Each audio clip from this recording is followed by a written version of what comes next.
Good evening everyone, 12th class. Today I am here to explain one of more important topic under the organizing. अब देखो बेटे, आप सबको पता है कि ऑर्गेनाइजिंग क्या है. एक हार्मोनियस एडजस्टमेंट है between the different parts of the organization. Different part का मतलब क्या है बच्चों कि ऑर्गेनाइजेशन के अंदर बहुत सारे डिपार्टमेंट काम करते हैं. उन सबके बीच में एक हार्मोनियस, एक मैत्रीपूर्ण एडजस्टमेंट करना क्या कहलाता है बच्चों? Organizing. Here some points which clarify the importance of organizing. First one, benefits of specialization. आप सबको पता है बेटे, what is the base of organization? Basis of organization क्या है बच्चों? Organization का स्टूडेंट्स जो बेस है that is division of work. क्या है स्टूडेंट्स? Division of work, यानी कि काम को बांटना. अब देखो बेटे, under organizing, whole activities are divided into sub parts and assigned to a particular person. This is called division of work. देखो बेटे, no individual person cannot perform all the functions in the organization, so we require organization. Organization का जो main base है बच्चों, वो क्या है? Division of work. Under the division of work, sub work, total work is divided in sub parts and assigned to a particular person. And for doing the specific task, competent persons are appointed. Competent का मतलब क्या है बच्चों? Experienced हैं, अनुभवी हैं, उन लोगों को लगाया जाता है. Then they repeat the work again and again. जब वो एक ही काम को बच्चों बार बार करते हैं, then they become expert in their field. तो बेटे वो अपने बेसिकली फील्ड के अंदर, अपने क्षेत्र के अंदर क्या हो जाते हैं? एक्सपर्ट हो जाते हैं. जब वो एक्सपर्ट हो जाएंगे बेटे, तो मिनिमम एफर्ट से मैक्सिमम आउटपुट किया जा सकता है. यानी कि एफर्ट्स तो क्या करेंगे स्टूडेंट्स? कम करेंगे, लेकिन आउटपुट क्या होगा बच्चों? ज्यादा होगा. तो इसके कारण स्पेशलाइजेशन क्या होता है? एक पर्टिकुलर एक्टिविटी में क्या होना? स्पेशलाइज होना. तो मैक्सिमम वर्क को किया जा सकता है मिनिमम स्पैन ऑफ टाइम में, कम समय में मोर प्रोडक्टिविटी को गेन किया जा सकता है. बेनिफिट्स ऑफ स्पेशलाइजेशन मिलते हैं, क्योंकि देखो बेटे it's a general right rule. When you are doing a work again and again, then you also become a specialize. अब एक व्यक्ति एक काम को बार बार करे तो स्पेशलाइज बन गया, उस काम का विशेषज्ञ बन गया. तो वो उस काम को मिनिमम स्पैन ऑफ टाइम में मैक्सिमम कर सकता है, मैक्सिमम एफिशिएंसी के साथ कर सकता है. Okay students, so benefit of specialization is also important for the organizing. Second one, clarity in working relationship. देखो बेटे, यहाँ पर इतने सारे डिफरेंट डिपार्टमेंट्स हैं. यहाँ हमारा मार्केटिंग डिपार्टमेंट है, ठीक है. यहाँ पर बच्चों हमारा जनरल मैनेजर है. अब ये इन सबसे डिस्कशन कर रहा है. ये फाइनेंस मैनेजर है, ओके. ये हमारा प्रोडक्शन मैनेजर है.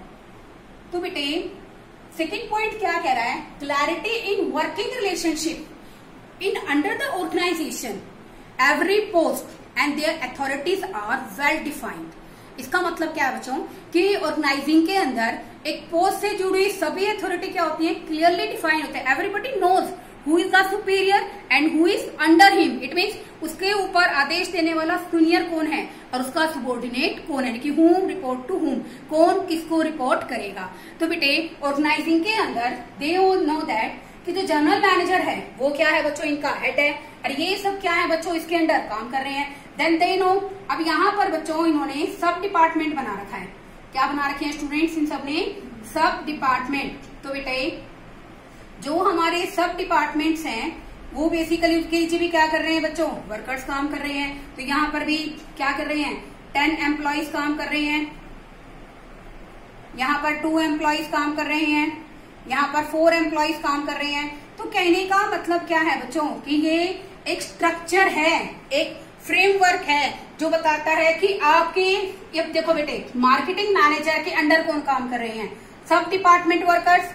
तो ये इनके क्या है बच्चों? subordinate. And who is the subordinate? Who is the superior of marketing as well as finance and production?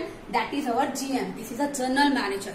क्योंकि हमारा जो ऑर्गेनाइजेशन स्ट्रक्चर है ना बच्चों, ये इस तरह का फ्रेमवर्क है, स्ट्रक्चर और फ्रेमवर्क. यानी कि हमें बेसिकली हमारा रोल बताता है कि ऑर्गेनाइजेशन में हमारी क्या भूमिका है. Who is the superior, who is the subordinate, और कौन किसको रिपोर्ट करेगा.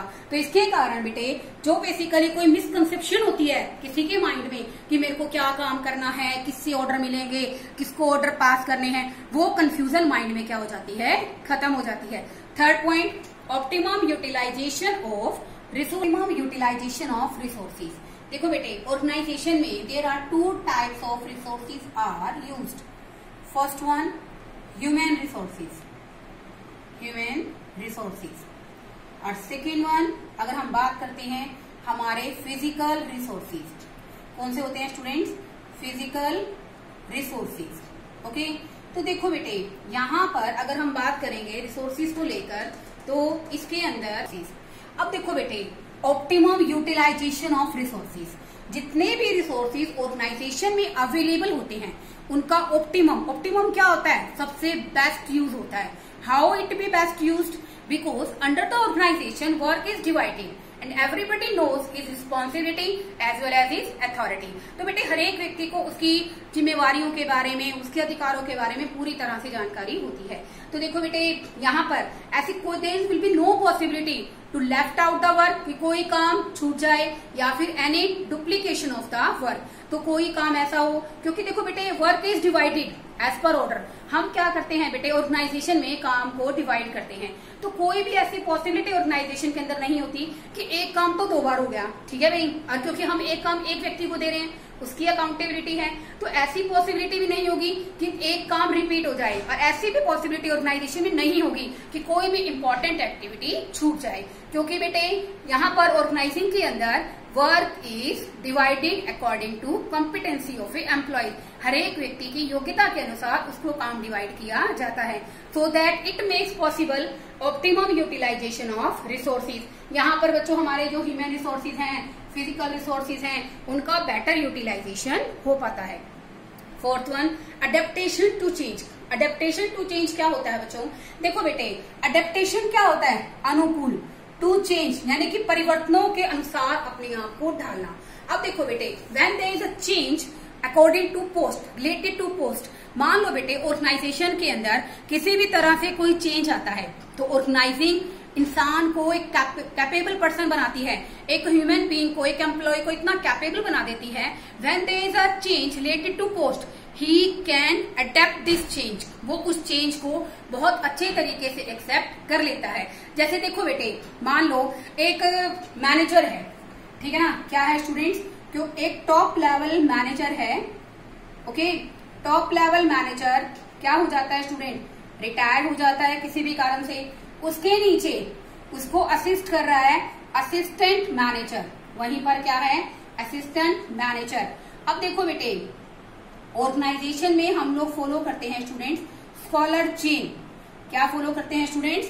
Scholar chain. जब हम स्कॉलर चेन को बेटे एप्लीकेबल करते हैं, तो यहाँ पर हमें क्या पता चलता है इन चीजों से कि there is a clear chain of authority for the manager from top to bottom, यानी कि ऊपर से लेके नीचे तक अथॉरिटी बिल्कुल क्या चल रही है?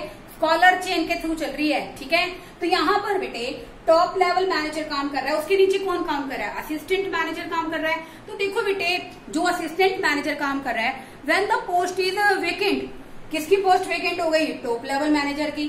तो हम लोग क्या कर सकते हैं? असिस्टेंट मैनेजर को थ्रू प्रमोशन उस पोस्ट को फिल कर सकते हैं, because assistant manager know the way how to do a work for the top level manager post. क्योंकि देखो बेटे, वो अपने पोस्ट के साथ काम कर रहा है, ठीक है, तो अब वो पोस्ट वाली जगह खाली होगी, तो हम प्रमोशन के थ्रू उसको क्या कर सकते हैं? एडजस्ट कर सकते हैं, और ये इजिली उसको क्या कर सकता है? अपने आप को इजिली उस पोस्ट के अकॉर्डिंग एडजस्ट कर सकता है, because he have complete knowledge about that post. तो कहने का मतलब क्या है बच्चों? ऑर्गेनाइजिंग के अंदर स्कॉलर चेन की वजह से हम टॉप टू बॉटम हमें अथॉरिटी के बारे में पूरी जानकारी होती है। तो इस वजह से बच्चों, जब भी ऑर्गेनाइजेशन में कोई भी इंपॉर्टेंट पोस्ट वेकेंट होता है, तो हम थ्रू प्रमोशन उसके असिस्टेंट को एडजस्ट कर सकते हैं, क्योंकि वो उन चेंजेस को इजिली अडेप्ट कर सकता है। तो ये सिर्फ किसके कारण है बच्चों? Due to organizing. नेक्स्ट देखिए, इफेक्टिव एडमिनिस्ट्रेशन।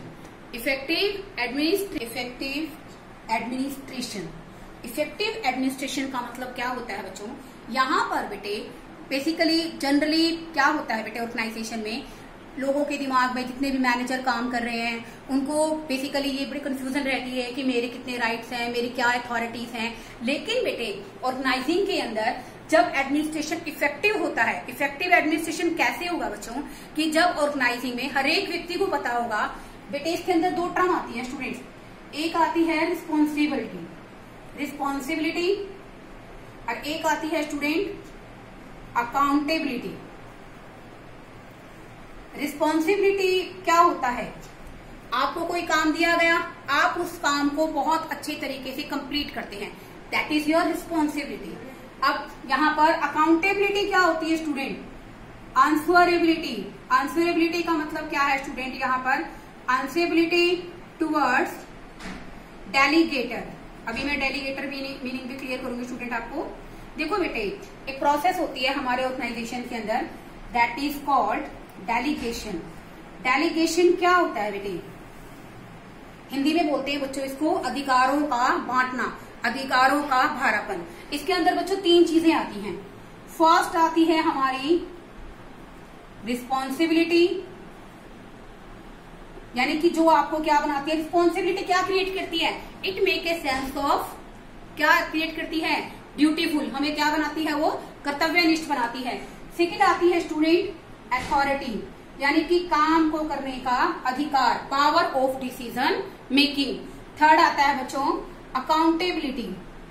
अकाउंटेबिलिटी क्या होता है स्टूडेंट, अकाउंटेबिलिटी का मतलब होता है बच्चों आंसरेबिलिटी। रिस्पॉन्सिबिलिटी, व्हेन एक सीनियर मैनेजर क्या करता है, अपने नीचे काम करने वाले जूनियर को काम देता है, तो उसकी रिस्पॉन्सिबिलिटी है ना कि वो उस काम को कर्तव्यनिष्ठ तरीके से पूरा करे, to make the employee dutiful. Second one authority, authority means to take the decision.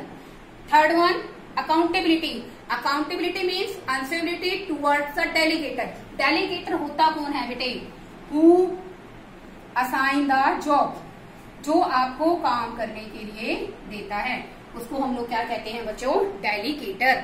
तो अब देखो बेटे यहाँ पर हर एक व्यक्ति को अपने बारे में कि मेरे क्या रिस्पॉन्सिबिलिटीज हैं, क्या मेरी अथॉरिटीज हैं, मैं अपनी वर्क परफॉर्मेंस के लिए किसके लिए अकाउंटेबल हूँ। Everybody knows about all the things in our organization. There is no suspicion, no doubt about the authority, about the responsibility, about the accountability. When there is no doubt about these, then there will be effective administration in the organization. And next one, development of personnel. Development of a personnel. Personnel क्या होता है बच्चों, सेवी वर्गीय कर्मचारी। जो कर्मचारी है उसकी डेवलपमेंट होती है। मैंने अभी आपको प्रीवियस पॉइंट में यही डिस्कस किया था ना अभी, कि delegation of authority in the organisation, delegation of authority is practised. It means हम लोग क्या करते हैं, डेलीगेशन ऑफ अथॉरिटी को प्रैक्टिस का मतलब क्या है, ऑर्गेनाइजेशन में इम्प्लीमेंट करते हैं। देखो बेटे everybody has their own initiative, हर एक व्यक्ति की अपनी एक पहल क्षमता है काम को करने के, नए नए सजेशंस हैं, नए नए टेक्निक हैं। जब हम ऑर्गेनाइजेशन के अंदर बच्चों किसी भी कर्मचारी को काम करने के लिए देते हैं तो नो डाउट उसका सेल्फ कॉन्फिडेंस क्या हो जाता है, बढ़ जाता है। किसी भी एडवर्स पोजीशन के अंदर ही और she becomes capable for doing the particular problem, for doing a particular task and solve a particular problem.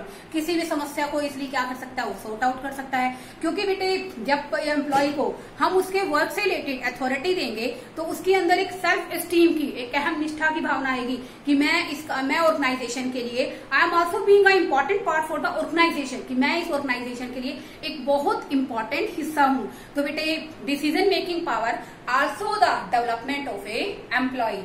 Next one expansion and growth. Expansion and growth क्या इंडिकेट करता है बच्चों, कि बेसिकली जब हम एम्प्लॉयज को बेटे under the organizing employees are free to take the decision according to their authority.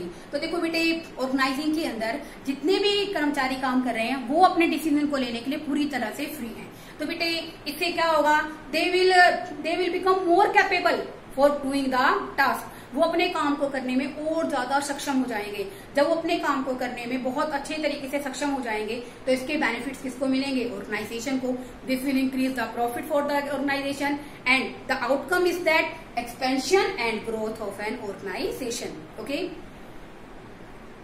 हमारी कंसेप्ट ऑफ ऑर्गेनाइजिंग की तो देखो बेटे according to concept of organizing, organizing क्या है बच्चों, एक प्रोसेस है देखो बेटे, organizing is not a single function, it's a set of functions. Organizing ये ऐसा काम नहीं है, एक सिंगल फंक्शन नहीं है जिसको हम एक बार में परफॉर्म कर सकें। It is a set of functions. Under the organizing process क्या करते हैं स्टूडेंट्स, हम सबसे पहले अपने ऑब्जेक्टिव्स को डिटरमाइन करते हैं, ऑब्जेक्टिव्स डिटरमाइन करेंगे। उसके बाद आइडेंटिफाइंग करेंगे, आइडेंटिफाइंग एक्टिविटीज। सेकंड करते हैं ग्रुपिंग। ग्रुपिंग बच्चों हम किसके अंदर करते हैं स्टूडेंट्स, ग्रुपिंग करते हैं बच्चों हम लोग अंडर द डिपार्टमेंटलाइजेशन। ओके, उसके बाद रिपोर्टिंग रिलेशनशिप क्रिएट करते हैं, रिपोर्टिंग रिलेशनशिप्स क्रिएशन क्रिएट करेंगे इसमें हम लोग। एंड लास्ट, यहां पर बेटे कहने का मतलब क्या है कि ऑर्गेनाइजिंग एक प्रोसेस है। प्रोसेस क्यों है बच्चों, ऑब्जेक्टिव डिसाइड करते हैं, क्या काम करेंगे, क्या क्या एक्टिविटीज करेंगे, उनको आइडेंटिफाई करते हैं, डिपार्टमेंटलाइजेशन करते हैं, ड्यूटीज असाइन करते हैं। उसके बाद क्या करते हैं हम लोग, रिपोर्टिंग रिलेशनशिप क्रिएट करते हैं।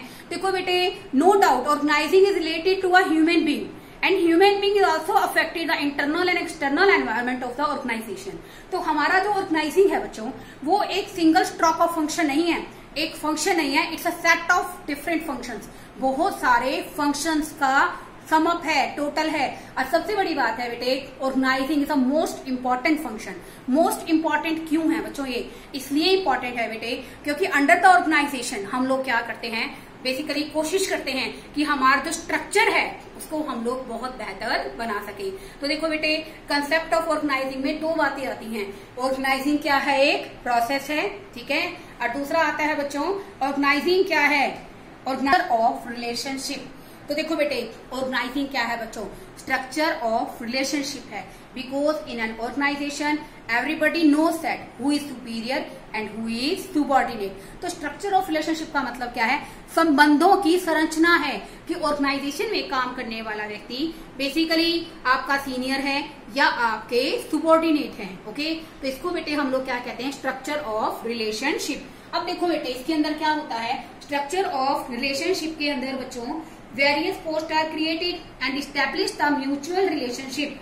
अब देखो बेटे, डिफरेंट टाइप की पोस्ट क्रिएट की जाती है, उनके बीच में क्या रिलेशनशिप है उसको हम लोग बहुत अच्छे तरीके से डिफाइन करते हैं। तो इसमें हमें पता चलता है ना कि हमारा सुपीरियर कौन है, हमारा सुबॉर्डिनेट कौन है।